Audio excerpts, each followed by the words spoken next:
ও মা, দেখো তো বাবা বাজার থেকে কি মাছ পাঠিয়েছে। কি মাছ পাঠিয়েছে তোর বাবা বাজার থেকে? লোটে মাছ পাঠিয়েছে। তা লোটে মাছের কি খাবি আজকে? মা, আজকে তুমি লোটে মাছের ঝুড়ো ঝুড়ো করে রান্না করে দাও। ঠিক আছে।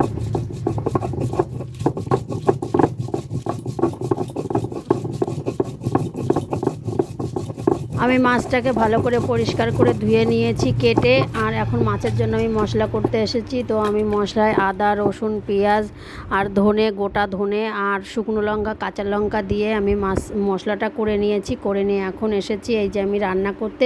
কড়াইতে তেলটা দিয়ে দিয়েছি, তেলটা গরম হয়ে গেছে। তেলে ফোড়ন দিয়েছি আমি তেজপাতা আর শুকনো লঙ্কা, জিরে ফোড়ন দিয়েছি। তারপরে এই যে পেঁয়াজটা আমি ভাজা করছি। তো পেঁয়াজটা আমার প্রায় ভাজা ভাজা করা হয়ে গেছে। এবারে আমি মশলাটা দিয়ে এই যে ভালো করে কষিয়ে নিলাম। মশলাটা কষিয়ে নিয়ে তো তারপরে আমার মশলাটা কষানো হয়ে গেছে, একটু টমেটো দিয়ে দিলাম। এবারে টমেটো, নুন, হলুদ দিয়ে এবার তো মশলাটা কষানো হয়ে গেছে। তারপর মা নুন, হলুদ এগুলো দিয়ে ভালো কষিয়ে নিয়েছে।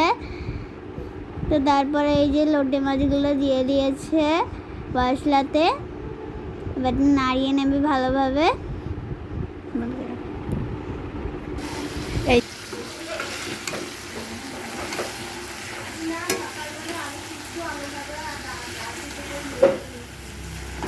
এই যে মাছটা নাড়াতে নাড়াতে ভেঙে গেছে মাছটা, আর পুরো একদম ঝুড়ো ঝুড়ো হয়ে গেছে। আর এই যে আমার রান্নাটা হয়ে গেছে। লোটে মাছটা খেতে খুব সুন্দর হয়েছিল। আর আজকের রান্নাটা কেমন লাগলে সবাই কমেন্টে জানাবে।